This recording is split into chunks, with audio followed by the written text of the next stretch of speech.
Alors,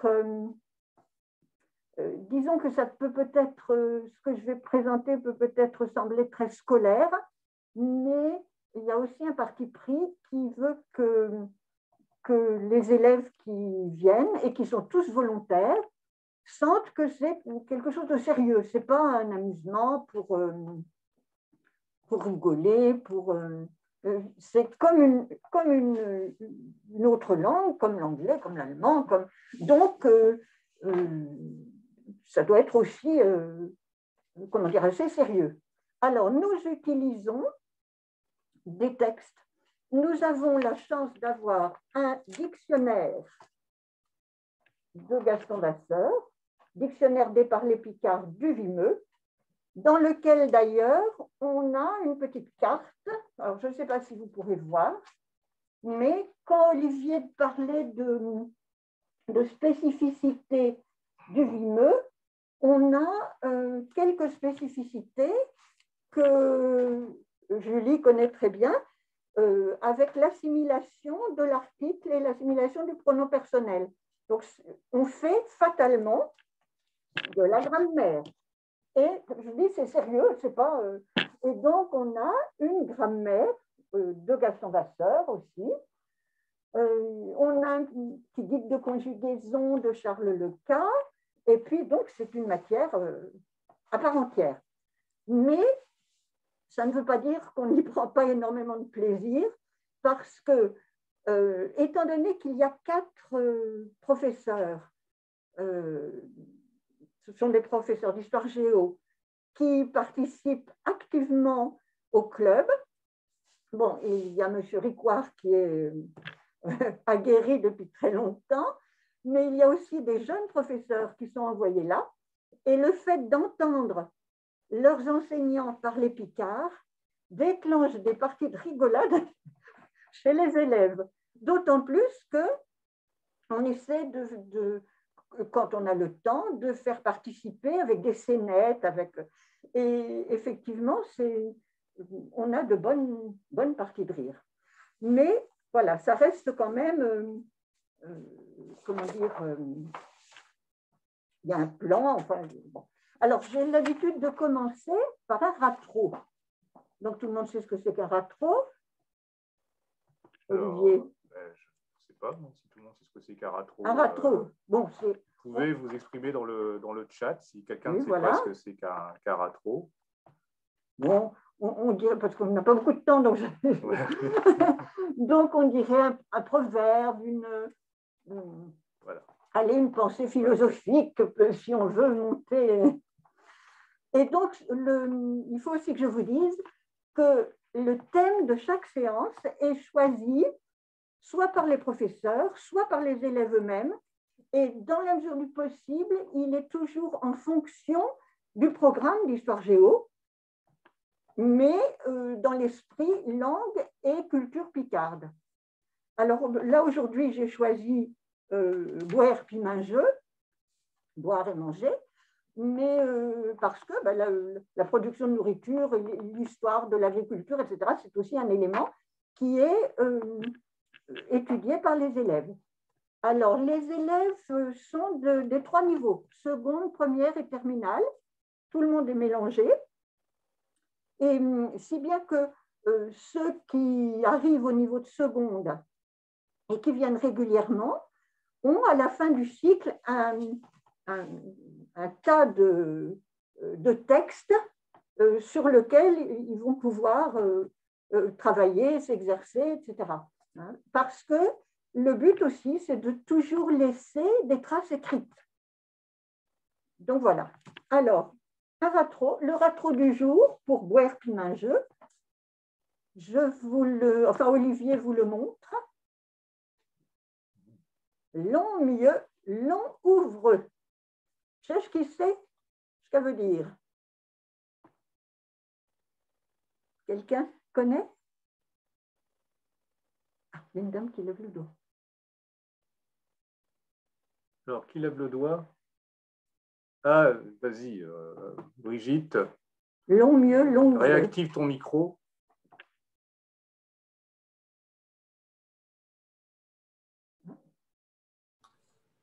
Long mangeux, long travailleux. C'est-à-dire, on gratte un peu. Ah, il faut continuer, oui. Ah ben, il faut expliquer ce que ça veut dire. Oui, ça veut dire que quelqu'un qui est lent au travail, ou qui est lent à table, il est lent aussi au travail. Hein, voilà, c'est ça. C'est ça. Et c'était quelquefois un test dans les fermes quand on employait un ouvrier. Alors, le patron, il regardait un peu, puis si ça traînait un peu trop, il disait, bon, ben, Pio, tu reverras après-demain. Mais... Oui, voilà. Donc, voilà. Alors, pour connaître aussi les coutumes, donc là, j'ai fait une petite liste avec les différents repas. Alors, Olivier va vous montrer tout ça. Je suis déjeuneux.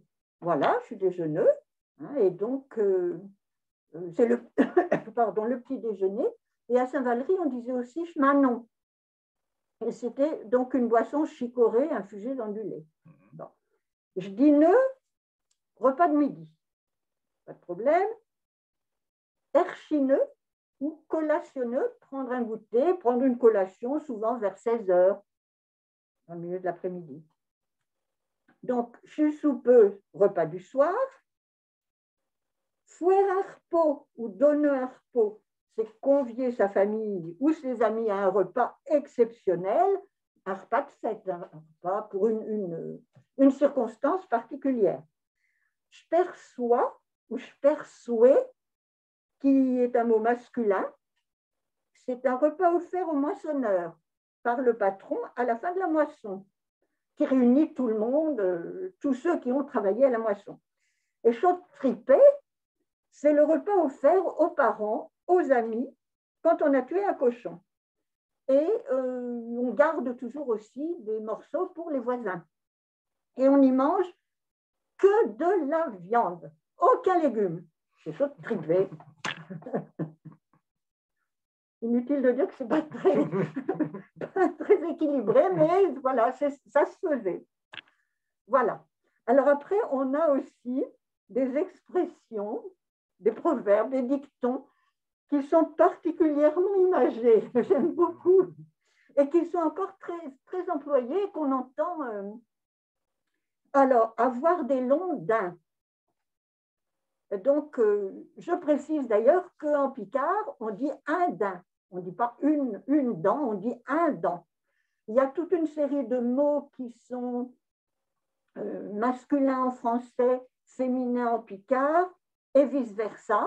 Et donc, comment dire, on ne manque pas une occasion de le faire remarquer quand on les rencontre dans des textes. Alors, avoir chez Boyeux qui jute ta chille. Donc, ça, c'est bien illustré. Avoir elle penche qu'elle groule. Tout ça, c'est avoir faim. Une expression que j'utilise et qui fait rire tout le monde. Image comme si les roues ont une boucali. Il mange comme s'il avait une... Ben oui, mais c'est le genre d'expression intraduisible, mais savoureuse, c'est le cas de le dire. Hein. Image comme un batteux. Alors oui, ceux qui faisaient le battage, ils se dépensaient beaucoup, donc ils avaient besoin de beaucoup manger. Ils ont un seau à tout grain. Le seau, le sac, donc là, l'estomac, qui avale tout, quoi. C'est quelqu'un qui mange beaucoup. Alors là, il y a un jeu de mots, et il y en a pas mal en picard. Pour Saint-Co, et Turose Glen. Donc Saint-Co, le co, c'est le cou, mais c'est aussi le coq. Donc, voilà, se dit de celui qui aime bien manger. Hein. Un avaleux féminin, un avaleuse ou un avaloir. Un matchère, un vurieux féminin, une vurière, c'est quelqu'un qui est glouton, vorace, gourmand. Un bec fin, c'est un gourmet qui n'aime que les mets choisis, qui est peut-être un axieux ou une axieuse, c'est-à-dire qui est difficile, qui n'a rien répugne à table, qui met sur le côté de l'assiette. Donc, qui pluxine, le verbe pluxiner, ça donne un pluxin, et puis un pluxane, quelqu'un qui est difficile, hein, qui mange du bout des dents, d'où le verbe pluxineux, choisir dans son assiette. Pour inviter quelqu'un à faire honneur au plat, on lui dit « Mange, tu ne sais pas de ce qui te mangeront. Un tasse, un totu point de ce qui passe. » C'est le typique qu'on entend encore très souvent dans les repas d'association. Voilà. Et puis une expression qui était chère à Armel de Poilly, il disait « Attache, puis qui n'en reste point ». Là, c'est clair, on est vraiment convié à partager le repas.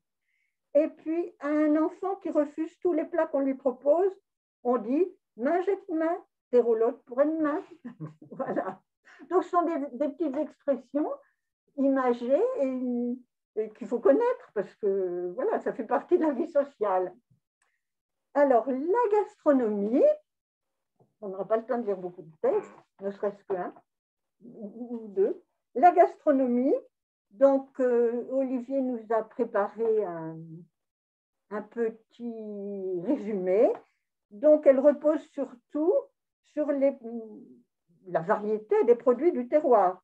Alors, on a dans le Vimeux des viandes, mais on a aussi des poissons parce qu'on est une région à côté de la mer. Hein. On a les légumes du jardin, on a des fruits, on a du lait parce qu'on a des vaches, on a quelquefois des brebis, et puis il y a les céréales, bien sûr. Donc, on trouve tout ce qui est nécessaire pour faire un repas simple, mais aussi un repas raffiné. Alors, parmi les recettes locales, Vimeux, on notera, sauf Fichel. Alors là, vous voyez l'assimilation de l'article par rapport au nom, le déterminant, on dit maintenant. C'est-à-dire que si mon nom commence par un F, l'article va se finir par la même lettre. Et ça, c'est… Uniquement au féminin. Oui. Tu fais bien de le préciser. Parce que… Et donc, mais quand même, on dira quand même, s'il y a quand même… oui, si, au féminin quand même. S'il y a une ou deux exceptions. Alors, donc, Chocolière, chez Hérin, qu'on faisait mariner. Alors, on a plein de recettes de harengs marinés. Chez Passepierre, évidemment, on n'est pas loin de la côte. Chez Lapin à Progneux, pâté de canner d'Amiens, le catchuse avec du cochon. Chez Bisteux, qu'on appelle aussi Bisneux, selon le coin. À Hacheux, on dit Bisteux, et puis nous, ici, on dit Bisneux. Et bon, c'est une… Est-ce que dans ton animation, tu expliques Chubisteux, comment on le prépare, ce qu'il y a dedans? Les textes viennent. Hein. D'accord. Parce qu'on donne… là, c'est juste une présentation des plats typiques. Voilà. Ensuite, bon, d'Oflamus, à Poirion. Ça, c'est… Et puis, tarte albadré, bien sûr. Et on termine par battu, qu'on appelle aussi du raton. Le gâteau battu, on l'appelle aussi du raton. Alors, pour illustrer tout ça, si on n'a pas beaucoup de temps, mais on peut montrer Jean de l'Ours, si tu veux. Alors, Jean de l'Ours, c'est une histoire qui a été écrite par Gaston Vasseur et qui reprend un peu l'histoire de Gargantua et Pantagruel. Donc, il a imaginé un personnage qui est très grand. D'ailleurs, c'est parce qu'il avait une envie d'uriner pressante qu'il a mis un pied dans le Vimeux, un pied dans le Marcanterre et qu'il a créé la Somme. C'est voilà le genre de… Et donc, il a écrit un texte. Alors, je ne sais pas si tu veux le lire. Oh non, habituellement, c'est un élève ou un professeur, toujours quelqu'un de volontaire qui lit. Bon, là, si on n'a pas le temps de moi, tout je viens lire… lire si tu veux. Allez, vas-y. Donc, je vais peut-être remettre la caméra, parce que si Voilà. je dois le lire autant qu'on me voit, ça va Voilà. faire que ce ne soit pas une voix d'outre-tombe. À table, Alors, je découvre le texte. Hein. Au pince bien, grand comme il est toué, Jean de l'Ours, il avouait il est toué. Parce voilà. que dans le Vimeux, nous, on est en veau. Ah oui. Il avouait des boyeux 22 fois, puis l'ergue et que les manches et secmise, et puis un appétit comme on n'a jamais vu depuis que le monde est monde, et puis comme on n'a revué jamais de la vie. Quand il mâchou et à avoir faim, aux intendouaux, c'est boyeux, guerdouilleux d'aspenche à plus de 20 lieues tout à la tour. Alors, il se couche chaud, tout salon, et puis il ouvre ce bouc tout grande. Il crie haut, c'est 7 domestiques, et puis il atteint d'eau. Quand tout est tout prêt, un piouré, il nous dire à Jean, il faut que je fasse baisser, d'esprit péreux, archuvoire espitance. Chez garde, il cloquette d'un toucher pouilly, Jean de l'Ours, il a loué, se mettre à table. Alors, tout chez Jean, il prend douette le clic, il le claque, et puis il s'en alouette la trempe du de l'eau, peur et de mourir et de faim. Sur peau, il dure 6 mois. Oui, 6 mois durant, jour et nuit, chez domestique, il ch'touette et se nourriture d'asbouc avec des pelles au site. Page 2. Oui. Page 2. Il y faut l'eau à bac et de 6 chandinolites et que 2. Alors, le que 2, c'est une sorte de soupe faite avec du cidre. Donc déjà, comme apéritif, c'est pas mal. Tu peux le savoir. Oui, ça ne se fait plus. Mais... 2 chamberbi rôtis, 20 vagues grasses, 15 béton. Un béton, c'est un veau de 2 ans. Il faut le savoir. Ah ben oui, mais c'est... Voilà, mais... 843 livres de beurre, 3213 pains et d'huile livres, 40 chariotés de pommes de terre grites. C'est une variété de pommes de terre. De pommes de terre grites. Un chuvieux de beurre d'allée, 670 tartes à pommes. Beurre d'allée, c'est de la purée de pommes de terre. Autant de ratons, 10 mannes et de pommes cuites. Des mannes, c'est des paniers, c'est ça? Oui, comme des hottes. D'accord. Oliver Swo, tous les demi-heures, un 80 veltes. 80 veltes, oui, alors ça, c'est une mesure de capacité qui valait 7 litres et demi. Donc, on lui en versait, je ne sais plus combien il est dit. 80. Donc, un 80 veltes, ça faisait un feu de 600 litres. Un 80 veltes est gros site dans Sagavio. Pour un tos tout où il y a un tonneau 6 sails oui, et de flip. Et puis, vas-y. Mesure de capacité de 50 litres. C'est un sail. Oui. Et puis pour faire coule tout, on lui fait avaleux, un demi 80 veltes et de gouttes. Oui, mais si c'est de flip, et le flip, c'est une boisson chaude préparée en faisant bouillir un mélange de cidre doux et d'eau de vie. Donc vous voyez qu'il ne devait pas être très... Il n'est pas au point récent, comme on dit. Quand il avoue au fini, il s'endormit comme un couchon pour un an. Voilà. Mais tous les jours, 3 domestiques, ils venaient et le ravilleux pour lui faire tourner ses chulottes. Il est bien éliminé. Hein. Et puis pour le faire picheux. Voilà. Chez toi, point une piotte, pas faire qui est de ravilleux Jean de l'Ours. Au mâchou, par les foot qui coûte barre et de fer et dessus ses gambes, et puis dessus sa dos. Au bout d'une heure, comme un nifosouo point plus d'effet qu'une pitchure et puche sur le dessus d'une assiette, l'expression, voilà. 3 autres domestiques qui s'amnouettent avec chacha un maillet à perque et puis ils tapouettent à plein sur tête, l'un après l'autre comme des mérichots qui tapent à devant. Bon, peut-être pas aller jusqu'au bout du texte parce que le texte est assez long, mais là vous comprenez bien le principe de l'atelier, donc c'est qu'un élève lise le texte voilà. Et tu le on va préciser le vocabulaire. Tu le fais répéter s'il ne dit pas bien. Voilà, on rectifie la prononciation si vraiment... Est-ce que tu lis d'abord une fois le texte ou est-ce que c'est tout de suite les élèves qui le lisent? Non, les élèves ou les enseignants, on se lance et puis on explique un mot si la coutume, c'est que s'il y a un élève qui n'a pas compris un mot, il lève la main. Donc, tout de suite, on traduit le mot, puis on continue. Et voilà, on et donc, les enseignants lisent aussi. Ah oui, bien sûr, ils participent. Et donc, ça doit plaire aux élèves de voir leurs enseignants. Exactement, exactement. Surtout qu'on a des petits sketchs après, enfin bon. Donc, voilà.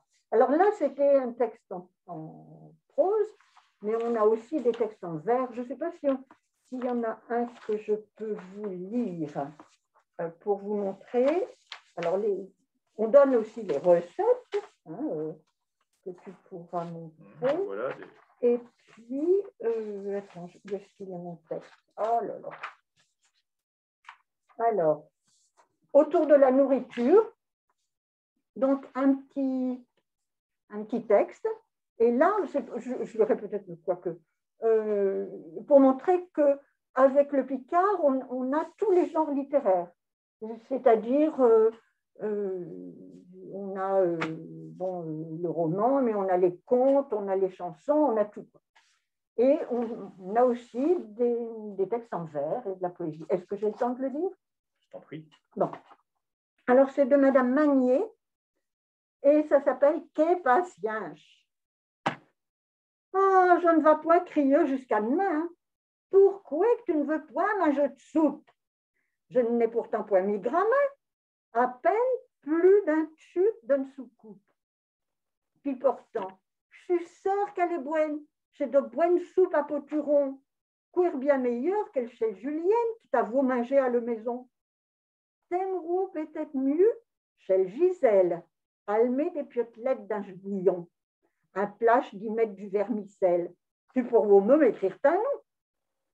Oh, veux-tu de belles soupes à tomates, des belles tomates et de nos gardins? Point des sans goût comme aux acates, si tu veux, je peux n'en faire une main. Ou bien, je-le comme elle fait Marie. Elle y donne même un drôle des noms. De potée alsacienne qu'elle dit. Mais bon, hein, j'ai d'autres soupes à poisson. Hein. Ou bien quoi, comme elle chez Charlotte. Elle met tout. Et de l'ail, du thym, des poirions, du chou, des carottes. Puis elle cuire tout doucement. Dis, pas de soupe à l'oseille non plus. Être trop sûr. Tu n'as vous remis. Ma pauvre enfant, je n'ai su eu d'igonneux à la traité. Mais que t'es pénible à faire un jeu, hein. N'importe pio. Mais t'es un vrai plus que ça. Allez, donne ta fond de soupe à ce que, et puis je vais te faire un mollet de papa. Est-ce que tu demandes aux élèves de traduire? Alors, selon le cas, oui. Si on a le temps, on demande. Oui, oui. C'est possible. Une séance dure combien de temps? Alors, une séance dure 55 minutes. Donc, à la fin de la séance, bon là, on n'a pas beaucoup de temps, mais je propose pour la fois suivante un petit exercice, un petit sketch. Donc là, par exemple, pour Manger puis boire, je pourrais proposer, par exemple, il n'y a personne à la maison, donc vous allez frapper chez le voisin, et c'est l'heure de se mettre à table. Donc, trouvez la bonne formule pour vous inviter. Alors, quand ils reviennent la fois suivante, ils m'auront fait un petit texte voilà, sur ce sujet-là. D'accord. Alors, parce que voilà, les élèves, c'est ce que je voulais vous dire aussi. Donc, quelquefois, ils choisissent d'ailleurs, on prend un mot dans le dictionnaire, on en prend 4-5, et ils doivent faire une phrase ou raconter une petite histoire avec ces mots-là. Et ils écrivent, donc par exemple, dans le numéro, parce que dans les documents qu'on utilise, je vous ai montré le dictionnaire de Gaston Vasseur, la grammaire, on utilise aussi la brochure de l'agence, et puis surtout, voilà, la brochure de l'agence, et on utilise tous les numéros du Lancheron depuis le premier. Donc, je pioche beaucoup de textes dedans. Et là, pour ce qui était prévu, le 40e anniversaire du Lancheron, mais qui n'a pas pu se faire à cause de la pandémie, les élèves avaient écrit. Donc, quelquefois, les textes qu'ils nous proposent sont intéressants. Donc, je les passe à Jean-Luc Vigneux et il fait passer un petit article dans le Lanceron. Alors, les élèves sont contents, évidemment. Et puis, voilà, la séance se termine comme ça, et les élèves ont bien rigolé, mais aussi, ils partent avec la totalité des textes que j'ai préparés. Si on n'a pas le temps de les lire tous, ils les ont à la maison. Je partage la fiche Voilà. que tu m'avais en donnée pour bien Voilà. montrer que c'est très structuré ce que fait Edwige. Et donc, elle a une fiche par séance. Oui.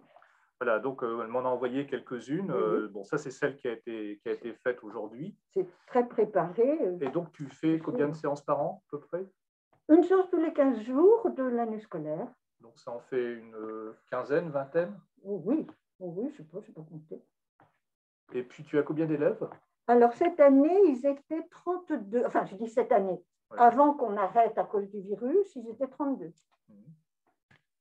Donc, de seconde, première, première, terminale. Et ils continuent tous les ans? Enfin, comment ça... Alors oui, il y en a qui, étant venus en seconde, reviennent quand ils sont en première. Et puis donc, à la fin du cycle, ils ont, quand tu vois là, je ne sais plus combien de textes je leur propose, en moyenne entre 6 et 8, plus ou moins longs. Et donc, ça fait des feuilles que la reprographie du lycée nous prépare avant la séance. Et à la fin, ils ont quand même ils ont des traces écrites. Et ceux qui veulent, qui s'y intéressent, ou ceux qui partagent avec leurs grands-parents, parce que ça se trouve aussi, ils ont des textes de référence. Alors, il y a aussi, selon le cas, des listes de vocabulaire, on fait aussi des séances sur la conjugaison, mais tout ça à l'intérieur de textes. Voilà, c'est très scolaire, d'accord. Tu sais, 35 ans d'enseignement, ça ne s'efface pas comme ça. Mais les élèves apprécient.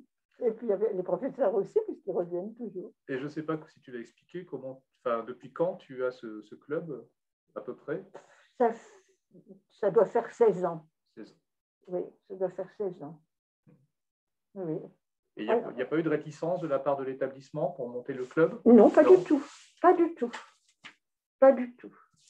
Et au contraire, si par exemple il y a des manifestations autour du Picard, l'établissement est le seul lycée du Vimeux où il y a un club de Picard. Mais même à Abbeville, il n'y a pas, quoi. Dans tout le secteur, on est le seul. Ok. Donc voilà. Je te remercie, Edwige. De rien. Maintenant, on va laisser la parole, la parole à France. Oui. Il faut que j'enlève la mise en évidence. Voilà. Et que je mette France en évidence. Si j'y arrive, mettre en évidence. Si les gens veulent les textes, tu pourras leur donner. Bonjour à tous. Olivier, j'ai préparé un PowerPoint, donc je ne sais pas comment je pourrais le partager en même temps.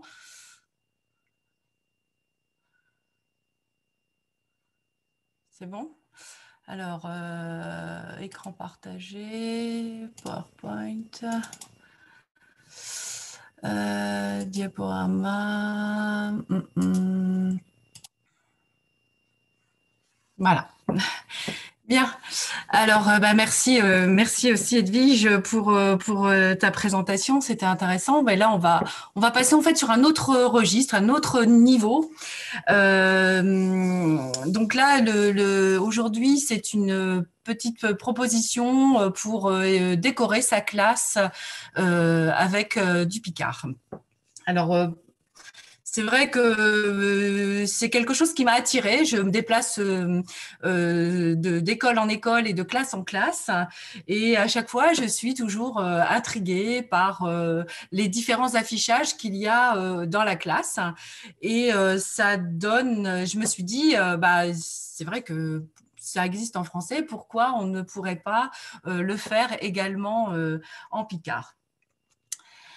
Alors, je me suis posé la question, pourquoi en fait tant d'enseignants affichent dans leur classe en me demandant quel intérêt ça avait et quel intérêt ça pouvait avoir en particulier pour la langue picarde. Alors, ce que je me suis aperçue, c'est qu'effectivement, cet affichage, premièrement, ça permet d'identifier l'activité que l'on mène dans sa classe. Donc là, en l'occurrence, si on mène une activité de Picard, tout de suite, quand on rentre dans la classe, on va voir que l'enseignant propose cette activité aux élèves. Donc, c'est un moyen d'être le reflet de l'activité que l'on propose aux élèves. Un reflet, bien sûr, avant tout pour une atmosphère, mais aussi pour les parents qui viendraient dans la classe, leur montrer effectivement ce que l'on fait, pour les visiteurs, c'est-à-dire les intervenants extérieurs, pour les autres enseignants qui viennent également dans la classe, et puis pour d'autres élèves qui seraient amenés à arriver dans la classe en se disant tiens, c'est bizarre ça, cet affichage, je ne comprends pas tout, voilà. Ça suscite en fait un esprit de curiosité et c'est avant tout donc un reflet.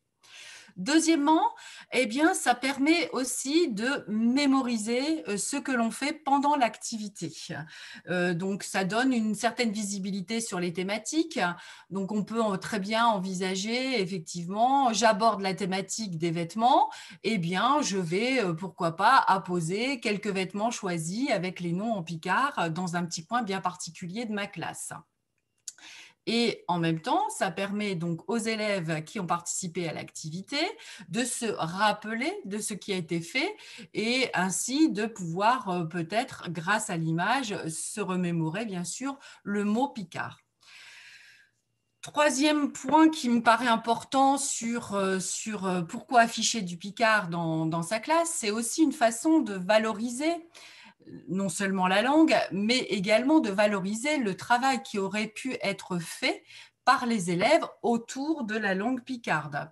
On peut très bien imaginer que nous sommes à l'époque de Noël et fin d'année, et que les enfants réalisent une petite carte de Buen aîné et que effectivement ces petites cartes, elles vont toutes être différentes puisque chacun a sa sensibilité et donc on peut très bien imaginer avoir plusieurs petites cartes à afficher pendant ce laps de temps qu'est la période de fin d'année pour le montrer. Et puis ensuite, ça permet aussi de matérialiser les choses, surtout pour moi, matérialiser les rituels, puisque dans les interventions, on fait souvent appel à des rituels. Un des rituels que j'ai tout de suite matérialisé, c'est la météo. Et donc, ça, c'est vraiment quelque chose qui reste dans la classe et qu'on utilise après à chaque fois. Donc, voilà un petit peu le pourquoi on serait amené, selon moi, à afficher du picard dans la classe. Alors, bien entendu, ça reste le fruit de mon expérience, de ce que j'ai ressenti avec les élèves. Il est bien évident que chaque enseignant va peut-être voir les choses sous un autre angle et voudra valoriser certaines choses, mettre en lumière d'autres. Voilà, ça reste complètement subjectif ce que je vais vous proposer à la suite. Bien, alors, comment afficher du picard dans sa classe? Donc, voilà un petit peu quelques idées que je peux vous communiquer. Alors, on va rentrer un petit peu, donc, pousser la porte de notre classe et puis rentrer dans notre classe virtuelle. Alors, l'abécédaire, j'ai remarqué que c'était vraiment quelque chose qui revenait très, très, très souvent dans les classes, aussi bien donc en classe de maternelle qu'en classe, les premières classes de primaire. On associe à la lettre, effectivement, un mot. Donc, c'est vrai que ça a plusieurs vertus. Là, bon, cet abécédaire, c'est un abécédaire que j'ai juste choisi pour illustrer. Olivier, je n'ai pas pu, moi, le mettre sur le PowerPoint. Donc, je ne sais pas si je vous redonne la main par rapport au partage d'écran pour pouvoir montrer ce que l'on a fait. C'est-à-dire qu'on a réfléchi, nous, au niveau de l'agence, à pouvoir créer notre abécédaire Picard. Moi, cet abécédaire, c'est vrai que je l'ai vu toujours donc, en associant effectivement une image par rapport à une lettre. Et puis également, on a écrit le mot Picard en dessous. Même si effectivement l'enfant en maternelle ne maîtrise pas encore la lecture ni l'écriture, il est important de montrer le mot écrit. Enfin, pour moi, ça a une importance. C'est vrai qu'au fur et à mesure, l'enfant photographie.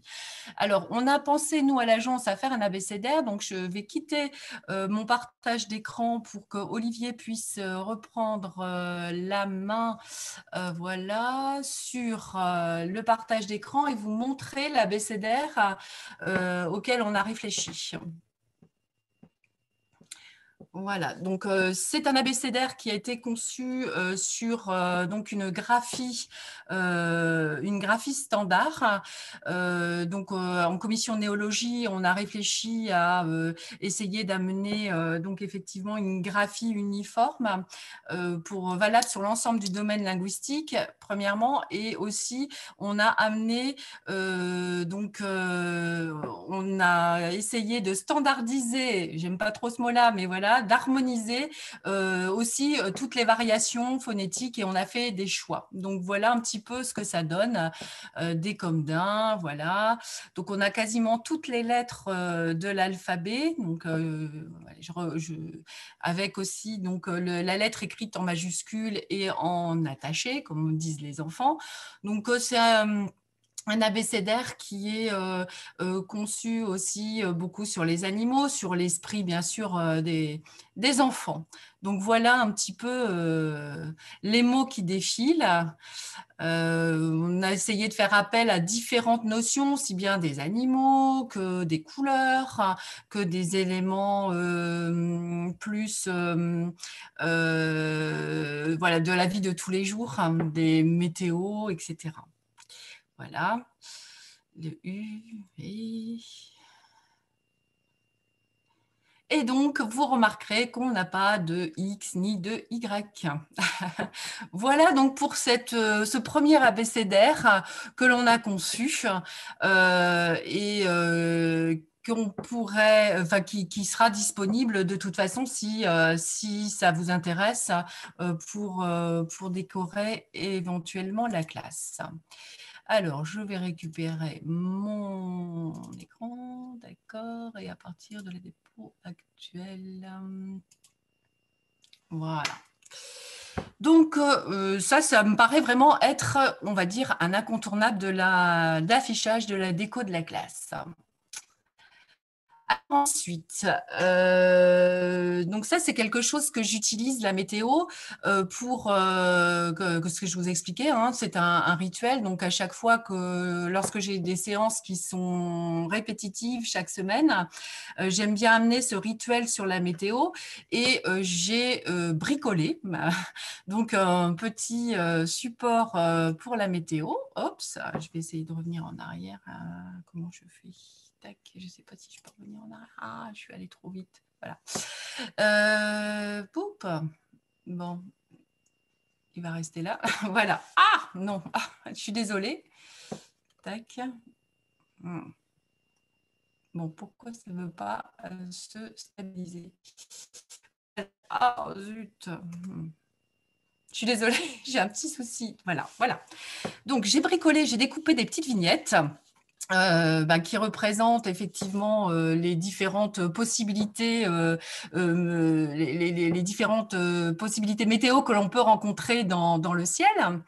Et puis, à chaque fois, donc à côté de ça, j'ai créé un petit support où on a vraiment une phrase à chaque fois. C'est pas simplement un mot, c'est une phrase. Donc, l'enfant, quand on arrive, il y a un enfant qui est désigné et donc l'enfant va choisir la vignette et la phrase qui correspond donc au temps qu'il a choisi en fonction de la météo du jour. Tout ça pour la poser, voilà, sur ce petit support temps d'un nuit, donc le temps d'aujourd'hui. Il colle la vignette et puis ensuite, il choisit la petite phrase qui correspond à cette vignette. Là, c'est « Sole i mille ». Alors, pour les enfants qui sont en maternelle et qui ne savent pas lire, voilà, sur la phrase, il y a la reprise du picto, ce qui permet donc à l'enfant de bien voir que c'est cette phrase qui correspond, donc de mémoriser l'écriture.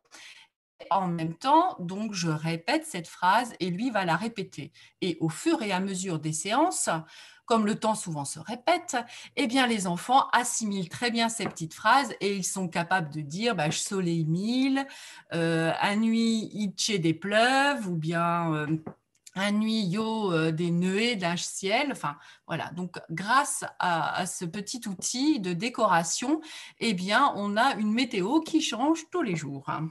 Voilà. Alors, autre chose également qui me paraît intéressant, c'est que lorsque l'on fait des séances, on aborde bien sûr du vocabulaire. Là, on peut très bien imaginer que c'est une séance de présentation, donc où on va aborder le thème de t'as chonon, t'as nom de famille, chez-ti un garçon ou chez-ti une fille pour faire la différence. Donc là, on apprend le mot garçon, on apprend le mot fille, et puis, eh bien, on peut très bien imaginer ressortir cette fiche entre garçon et fille et la poser dans la classe, puisque ce sont des mots que l'on a abordés en vocabulaire et que l'on va au fil du temps répéter. Donc voilà, ces petits mots-là ces mots récurrents et qui ont été abordés peuvent être facilement apposés dans la classe. À propos donc de cette séance comme ça de présentation, ce qu'on peut très bien imaginer aussi, c'est faire une petite carte d'identité. Alors, vous savez qu'à l'école, eh bien, chaque enfant a son petit porte-manteau. Souvent, on colle la photo de l'enfant ou bien il y a un beau dessin avec la main de l'enfant et puis le prénom écrit. Et pourquoi pas là, imaginer effectivement que l'enfant fasse sa carte d'identité avec ici donc la place pour apposer sa petite photo et puis remplir son nom de famille et puis son chonon et puis dire si chez un garçon ou bien une fille et puis marquer son âge. Voilà. Donc ça peut être l'objet bien sûr d'une séance sur voilà, c'est quoi un nom de famille, c'est quoi ta chonon, etc. Donc système de présentation. On réalise cette petite carte. Et cette petite carte, elle a une utilité. Non seulement elle sert à décorer la classe, mais en plus, elle sert à reconnaître le porte-manteau de l'enfant. Voilà. Donc ça peut être aussi des petites choses à faire. Alors, ensuite, on peut aussi décorer, afficher du Picard en faisant appel aux références. Donc, à l'école, souvent, par exemple, on parle des saisons. Et pourquoi ne pas imaginer aussi avoir les saisons écrites en Picard.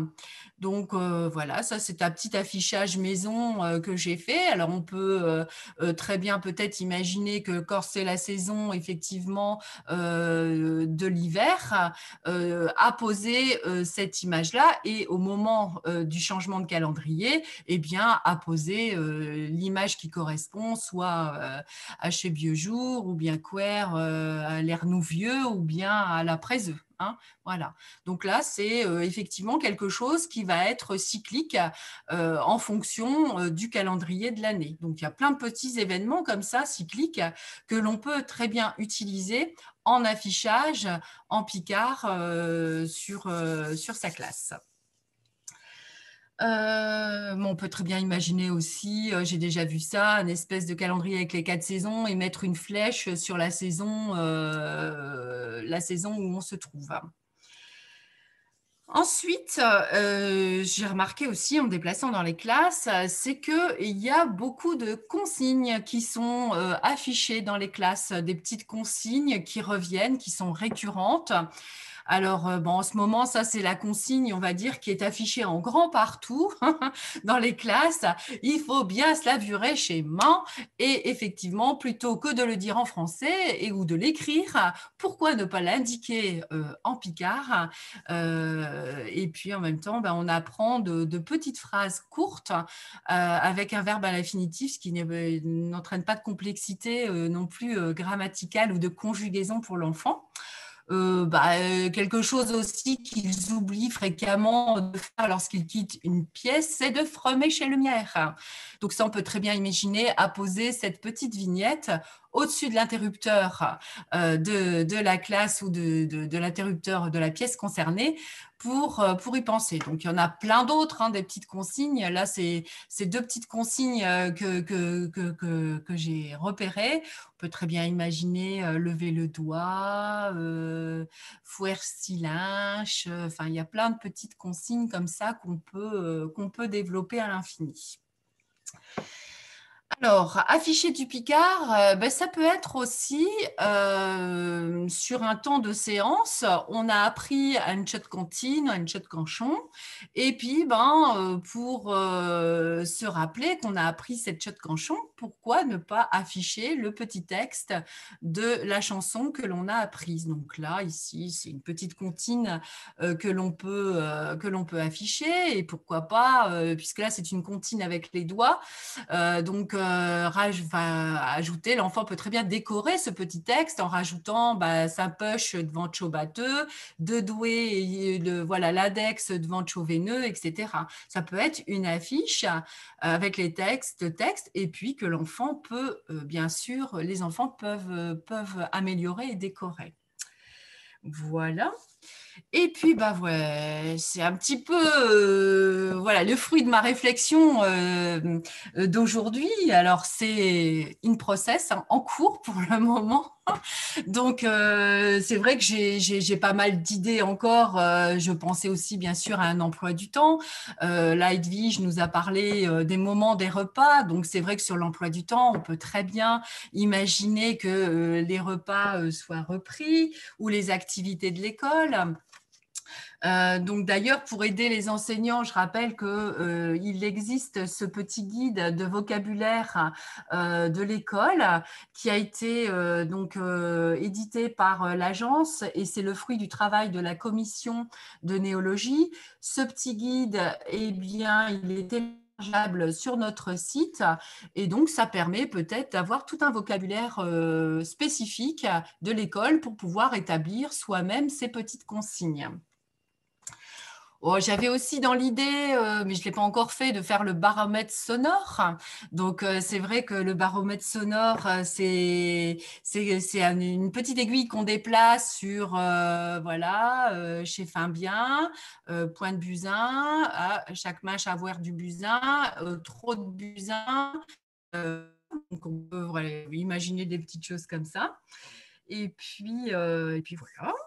Sinon, je rappelle aussi un très bel élément pour décorer sa classe. L'agence a édité pour les vœux de la nouvelle année en 2021 la traduction des droits de l'enfant en Picard. C'est vrai que cette affiche peut avoir tout à fait sa place à côté d'autres affichages qui sont en classe, comme la Déclaration des droits de l'homme, la Déclaration des droits de la femme. Voilà, pourquoi pas aussi, ou bien le drapeau européen, le drapeau français. Pourquoi ne pas mettre aussi cette déclaration des droits de l'enfant? Ça fait partie des acquis de la citoyenneté, pourquoi pas? Et puis voilà, mais bien sûr, la porte est ouverte pour toutes les idées et si vous avez des petites idées à nous communiquer, eh bien, elles sont les bienvenues. Je vous invite à nous les transcrire là par l'intermédiaire du chat ou bien encore en nous écrivant à l'agence. Et voilà un petit peu ce que je peux vous dire sur l'intérêt de décorer sa classe avec du Picard. Voilà, j'ai fini, j'ai toute pour la nuit. Voilà, bon, merci France. Oui. Maintenant, c'est le moment des questions. S'il y en a, soit par le chat ou alors en direct en prenant la parole. Ça donne envie de retourner en maternelle. Je vais juste enlever la mise en évidence, si j'arrive à le faire. Page galerie, voilà. Voilà, on est tous sur un pied d'égalité en matière d'affichage. S'il y a des questions pour Edwige ou pour France.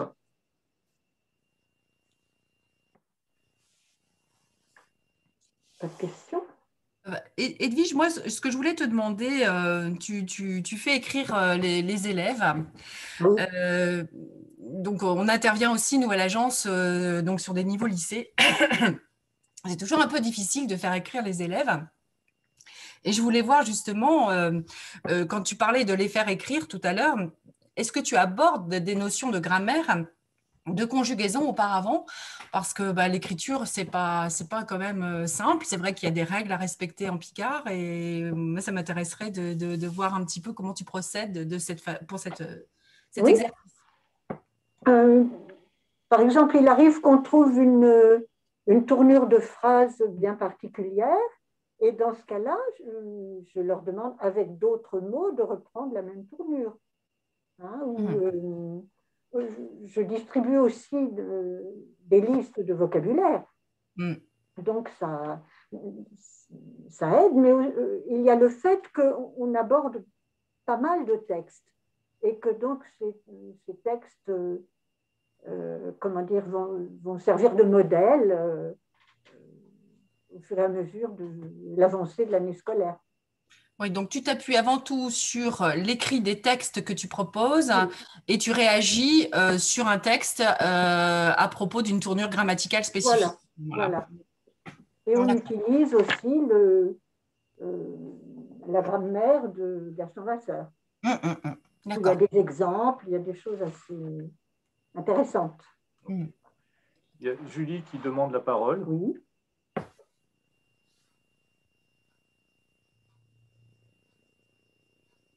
OK, donc là, vous m'entendez? Donc, merci de ces présentations vraiment intéressantes. Ma question, c'est pour Edwige et France.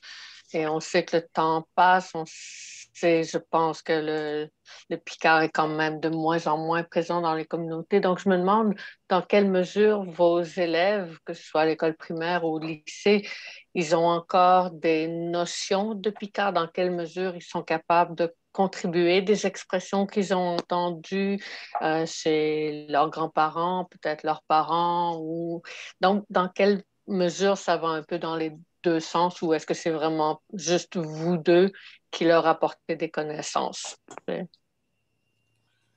Alors, bon, moi, je peux répondre aussi, si tu veux, je peux commencer. Alors, c'est vrai que moi, j'ai l'habitude je vais de la maternelle jusqu'au lycée.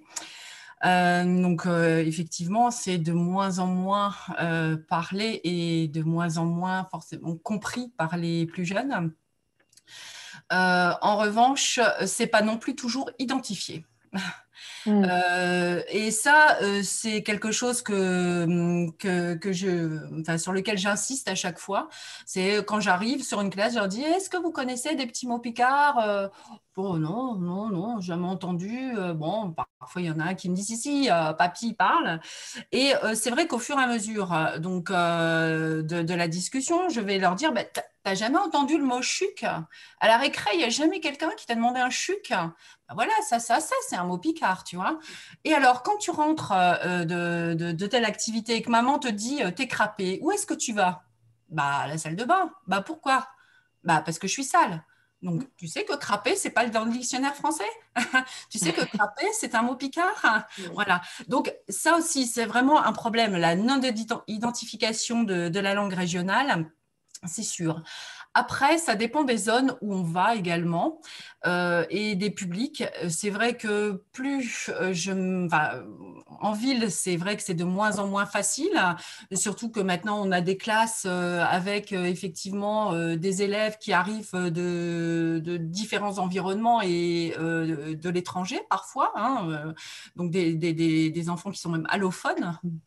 Et par contre, c'est vrai qu'en milieu rural, même si l'enfant ne maîtrise pas la grammaire ni le vocabulaire, en revanche, comme il a déjà entendu l'adulte le parler, il a beaucoup plus de facilité à le répéter. Et ça, franchement, là, je me déplace beaucoup dans le Ponthieu et je l'ai vraiment remarqué. C'est vrai que les enfants, ils ont vraiment cette facilité à le répéter parce qu'ils l'entendent encore un peu autour d'eux. Et oui, voilà. Après, c'est vrai que faut pas se leurrer et il faut intervenir. Attention, langue en danger, hein, SOS. Voilà. Mais Edwige, tu Je veux partage tout à fait l'avis de France. Moi, si je peux ajouter un mot, puisque je suis amené à donner des cours de Picard dans 2 universités, à Amiens et à Valenciennes. À Amiens, il faut bien dire que les étudiants, dont beaucoup sont de l'Oise, n'ont parfois plus quasiment aucune notion, sauf vraiment des mots comme tcho qui restent. Bon. À Valenciennes, j'ai été surpris du nombre de mots que connaissaient les étudiants. Et alors, je ne les ai malheureusement pas vus cette année, puisque les cours ont eu lieu en distanciel. Donc, ça nous met effectivement une certaine distance, c'est moins de le dire. Mais j'ai l'impression qu'il y a encore quand même des locuteurs. Je pense qu'il y en a certains qui sont encore capables. Alors, je ne sais pas à quel niveau, ça demanderait à être testé, bien sûr, hein, mais certains connaissent encore beaucoup de choses, vraiment. Donc, peut-être que sur le versant nord, notamment près de la frontière belge, on va encore avoir des poches de résistance, des places fortes du Picard, mais c'est sûr que ce n'est pas le cas partout. Je pense que sur la région lilloise, on n'en trouvera pas non plus beaucoup. Quoique, peut-être dans la banlieue lilloise, mais c'est très dur de répondre, je trouve, à cette question d'une manière globale. Oui. Hein. Oui. Et ce qu'on voit quand même, c'est que c'est rarement complètement disparu. Merci. Il y a quand même des élèves qui ont quelquefois retenu des mots de leurs grands-parents et il reste des petites choses, mais il est urgent de réagir pour essayer de sauver ce qu'on pourra sauver. Oui. Non, puis je pense que ce que France disait, le fait que il en reste de moins en moins, puis c'est pas nécessairement identifié. Et c'est une des raisons pour lesquelles ce que vous faites toutes les deux, puis toi aussi, Olivier, puis je savais pas que tu enseignais maintenant le Picard à l'Université de Valenciennes, c'est vraiment une bonne nouvelle, ça. Donc, c'est pour ça que tous ces efforts-là sont tellement importants, parce que le Picard, il n'est pas disparu. C'est sûr. Non, il n'est pas disparu. Et d'ailleurs, c'est toujours la question qui revient chez les journalistes. Et voilà, quand le Picard sera-t-il mort, je ne sais pas, bien malin qui peut le dire. Hein. Là, aujourd'hui, il n'est pas mort. Ça, c'est clair. Après, jusqu'où il est encore vivant, c'est une question. Puis on annonce sa mort imminente depuis quelques siècles maintenant. Donc, voilà. Donc, je dirais que c'est plutôt un effacement. Voilà, il s'efface plus ou moins fort selon les régions, selon les familles, peut-être les individus, mais il n'est pas complètement disparu. Même dans des populations, on penserait ne pas le trouver. Merci. Bien, donc s'il y a encore des questions, profitez-en. Donc j'ai vu sur le chat donc, des demandes. Hein, donc puisque j'ai des mails maintenant, on va y répondre. Hein. Amandine Girard, si vous avez postulé au projet PEPS, c'est intéressant que nous le sachions, puisque les projets PEPS, c'est nous qui les assurons pour le Picard. Et justement, on avait visé l'Aisne cette année. Donc, donc on pourra voir avec la région, avec le conseil régional, si votre demande est bien prise en compte et éventuellement la faire remonter aussi de notre côté. C'est intéressant qu'on sache que vous avez fait une demande. Voilà. Donc, s'il n'y a pas d'autres questions, on dit toujours qu'on fait 1 heure. Donc, l'heure est un peu dépassée. Hein. Des projets sont-ils possibles en collège? Oui, on peut aussi faire des projets en collège. Alors après, si vous êtes dans la Somme, il y a un dispositif qui s'appelle le PAC 80. Si vous êtes dans l'Oise, il y a un dispositif qui s'appelle le CDDC qui permet de nous faire intervenir. Il y a des financements pour ça. Dans les autres départements, eh ben, il faudra voir au coup par coup. Et encore une fois, il faut nous contacter. Mais oui, France va aussi dans les collèges. Donc, après, France est unique, hein, je le dis à chaque fois, donc elle ne peut pas aller dans tous les collèges de la région. Mais pour l'instant, n'hésitez pas à revenir vers nous. Et puis, on espère aussi qu'on aura peut-être à un moment les moyens d'avoir plus d'animateurs pour aller dans les établissements scolaires, ce qui serait quand même l'idéal. Hein. Ah oui. Et rayonner un peu plus sur la région. Donc, dans tous les cas, si on a de la demande, c'est une justification pour nous, à l'agence, de faire remonter cette demande auprès de nos financeurs, hein, et de la région, des départements. Voilà, bon, bah, écoutez, s'il n'y a plus de questions, oui. Et Olivier, il y en a une. Ah, c'est Nicolas, oui. Bonjour, moi j'ai juste une toute petite question. En fait, c'est plutôt pour les personnes qui demandent justement, là les 2 personnes dans le chat qui ont demandé à mettre en place ce genre de programme. En fait, moi je suis en thèse en géographie et donc j'en ai encore pour un petit bout de temps. Et c'était pour savoir si ça vous dérangeait, si jamais je vous contactais, pour savoir voilà, sur l'année prochaine un petit peu comment ça se passe, comment est-ce que ça fonctionne, les relations avec l'académie, le retour des élèves, tout ça.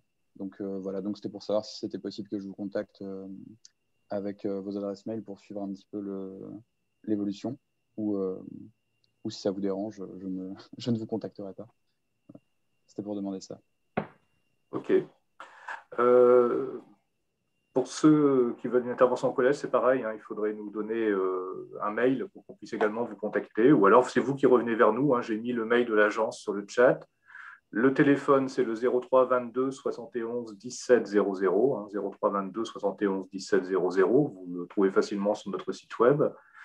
Nous intervenons sur toute la région. Hein, donc, nous n'intervenons pas que sur la Somme. Hein, comme je ne sais pas d'où sont ceux qui font la demande. Dans l'Aisne, ok, ben, effectivement, dans l'Aisne, il y a pas mal d'enseignants dans l'Aisne qui se sont manifestés ces derniers temps. Donc, c'est intéressant parce que c'est un département dans lequel nous allions peu ces dernières années. Donc, c'est très bien qu'on ait une demande dans l'Aisne. Voilà, et ben, je vous remercie sinon. Et puis, je ne sais pas si on refera encore une séance. Oui, je vous en prie, Amandine Gérard, on vous écoute. Si vous voulez prendre la parole, puisque vous avez levé la main, ou alors si c'est une erreur.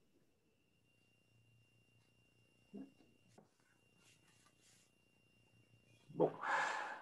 Donc, je reprends ce que je disais. Donc, je ne sais pas si on pourra faire une séance en juin. Il faut qu'on voit ça avec France, si on est capable de proposer quelque chose de novateur, hein, de se renouveler pour juin. Mais en tout cas, on espère arriver l'année prochaine à glisser vers des formations en ligne pour les enseignants qui s'intéressent au Picard. Et puis, c'est aussi un moyen, effectivement, de présenter ce qu'on fait, nous, dans le domaine du Picard. Alors oui, si vous voulez prendre la parole, il faut activer votre micro, Amandine Girard, parce qu'on ne vous entend pas.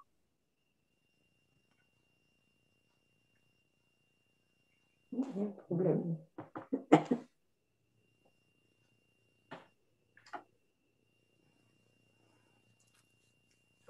D'accord, donc c'est la Cité internationale de la francophonie.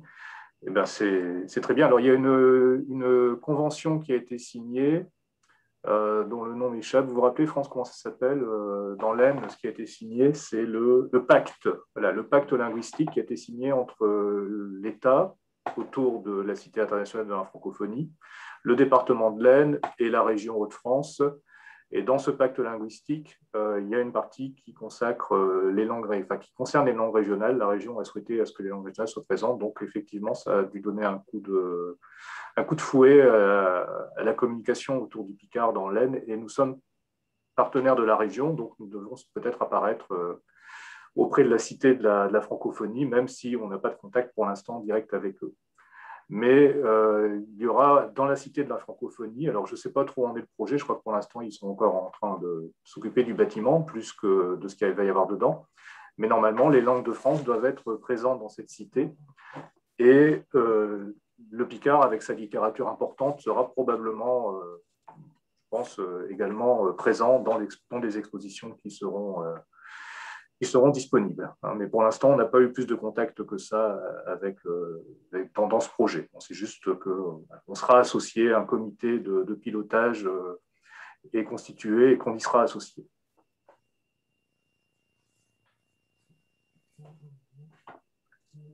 Voilà. Bon, ben écoutez, s'il n'y a pas de meilleure compagnie qui ne se quitte. C'est ça? Oui, voilà. Et on dit adé. Bon, donc on vous dit adé, et puis on essaiera d'en refaire une de visio fin juin.